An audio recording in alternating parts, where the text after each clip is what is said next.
Morning guys, just in the Drakensberg, and if it's a bit windy, I've got beautiful mountains in the background. These are the amphitheatre, the little Montesources in the back, and the highest waterfall in the world, Tegela Falls, and just so relevant in what we've been learning, that Jesus is King and He rules over all this. And not only did He create all this beauty around us, but He also sustains all this beauty around us. And now Paul brings with the word, and he focuses on the glory of God manifest here on earth, which is through the church. And so we're on verse 18, and verse 18 reads, "And He is the head of the body of the church, who is the beginning, the firstborn from the dead, that in all things He might have the preeminence," which is the first place in everything. And so finally we look at the church, which is not a small thing. This is the most important thing of what God has come down to earth to bring to Himself, the body of Christ, the bride of Christ, the body that He's purchased with His blood.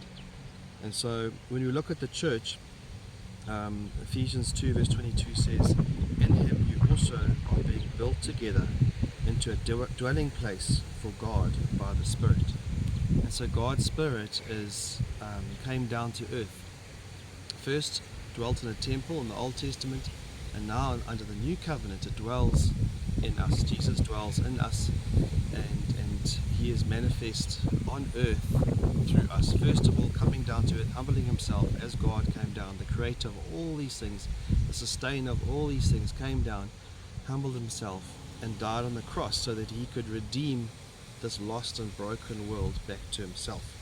And that's why it's become such a precious sacrifice, and the church is so precious to God. Of all the creation, He treasures us the most. And so in Ephesians 3 verse 10, it talks about this power and this glory not only for all the world to see. When the world looks at the church, they should see the glory and the beauty of God and the power and the love of God. But that demonstration that's happening here on the church through the believers is actually for even the heavenly realms. The angels marvel when they know what God has done, coming down to this earth, dying on the cross so that we can be redeemed and we were recreated. So almost the greatest miracle is this dead, lost, blind people that now become into the light and become these new creatures, and they demonstrate God in all His glory here on earth. And so Ephesians 3 verse 10 says this, "So that through the church the manifold wisdom of God," the wisdom of God is demonstrated through creation, but also through the church, "might now be made known to the rulers and the authorities in the heavenly places." So the rulers and authorities look down as well. And so in every sense, God now brings this whole thing together, and Jesus says in every way He is preeminent. He is the one, He is the head, and everything comes together through Him.